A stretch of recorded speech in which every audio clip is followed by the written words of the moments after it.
Donc notre collectif a rejoint celui des collectifs 83 au mois de mai dernier, suite aux informations que l'on avait eues concernant les permis de Brignoles et de Gréoux-les-Bains. Alors Vinon a la particularité d'avoir je dis bien puisque le permis de Brignoles a été annulé, d'avoir deux permis sur le dos. Donc il y avait Brignoles et il y a Gréoux-les-Bains. Le permis de Gréoux-les-Bains est un tout petit permis qui se trouve à 7 km de Vinon et qui comprend une quinzaine de communes du Haut-Var mais également des Alpes de Haute-Provence. Alors dans le Haut-Var, il y a Vinon-sur-Verdon, il y a Gina-Servies, Riance, La Verdière, Saint-Julien. Dans les Alpes de Haute-Provence, il y a Gréoux-les-Bains bien évidemment, Valençol, Corbière, Sainte-Tulle de l'autre côté de la Durance et Saint-Paul-les-Durance également dans les Bouches-du-Rhône. Voilà. Donc les collectifs du Haut-Var, c'est-à-dire Vinon, Gina-Servies, Saint-Julien, La Verdière, se sont réunis, ont fait des commissions de travail. Il y en a une sur la communication, une autre sur le VIA, donc la vigilance sur le terrain, et une sur ce qu'on appelle le lobbying, c'est-à-dire une commission qui a en charge de contacter les professionnels du tourisme vert, tous les gens qui ont trait de près ou de loin au tourisme pour les impliquer dans le gaz de schiste, c'est-à-dire leur expliquer réellement les dangers, les sensibiliser à cette problématique et les joindre à nos actions. Voilà. Alors, à Vinon, nous avons été très actifs dans nos démarches de sensibilisation auprès de la population. Nous avons mis en place des stands pendant tout l'été pour sensibiliser la population, les touristes qui étaient là. Nous avons la chance d'avoir un maire et une municipalité qui sont des soutiens précieux dans nos démarches. En revanche, sur Gréoux-les-Bains, ce n'est pas le cas du tout.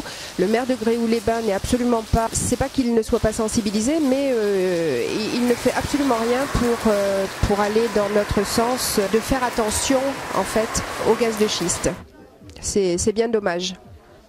Nous sommes en contact également avec les thermes de Gréoux-les-Bains puisqu'elles sont en première ligne, puisque le puits qui ont été faits en 1959 est refermé 2 ans après sur Gréoux-les-Bains. Ces puits sont des puits de gaz conventionnels et il apparaît que ce sont ces puits qui vont être utilisés pour continuer les recherches, donc à la fois de gaz conventionnel et on ne sait pas, à la fois de recherche de gaz de schiste. Mais ces puits sont situés très très proches des puits d'eau thermale effectués par les thermes de Gréoux. Donc il y a vraiment une problématique avec les risques de fuite et de contamination des puits de forage des thermes avec le gaz conventionnel ou de fracturation hydraulique recherché. Voilà. On a également une autre problématique sur ce secteur du Haut-Var, c'est que nous sommes sur la faille sismique de moyenne durance. Cette faille sismique, elle est encore très active. Il y a 3 semaines, ça a tremblé donc sur toute cette zone du Haut-Var et des Alpes de Haute-Provence, donc avec un 3,5 sur l'échelle de Richter. Donc effectivement c'est un petit tremblement de terre qu'on ne perçoit à peine. Seulement s'il y a de la recherche ou de l'exploration de gaz de schiste, qu'est-ce qu'il va en être de tout ça? Est-ce que ça va réveiller ces failles sismiques? Qu'est-ce qui va se passer? Ensuite, la problématique également, ce sont les barrages qui sont en amont de Gréoux-les-Bains et de Vinon. Il y a 5 barrages. Là aussi, EDF est en alerte parce que on ne sait toujours pas ce que ça va donner. Et ce que ça peut faire au niveau de la pollution des eaux, d'une part, et d'autre part au niveau sismique. Donc pour résumer nos actions,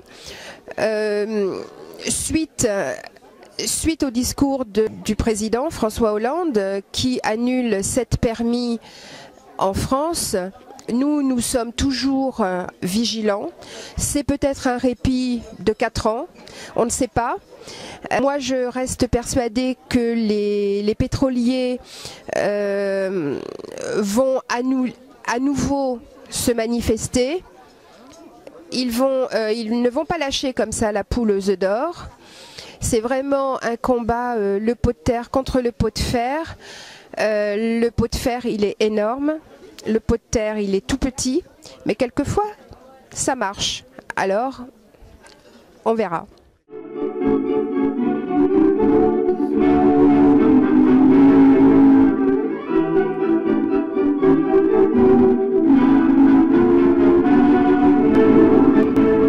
Quand on a roulé sur la terre entière, on meurt d'envie de retour dans le train, le nez au carreau, d'ouvrir la portière et d'embrasser tout comme du bon pain.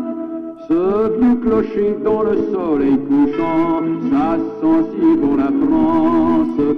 Ces grands blés mûrs emplis de fleurs des champs, ça sent si bon la France. Ce jardinet où l'on voit chien méchant, ça sent si bon la France. À chaque gare, un murmure, en passant vous saisit. Paris direct en voiture, oh, ça sent bon le pays. On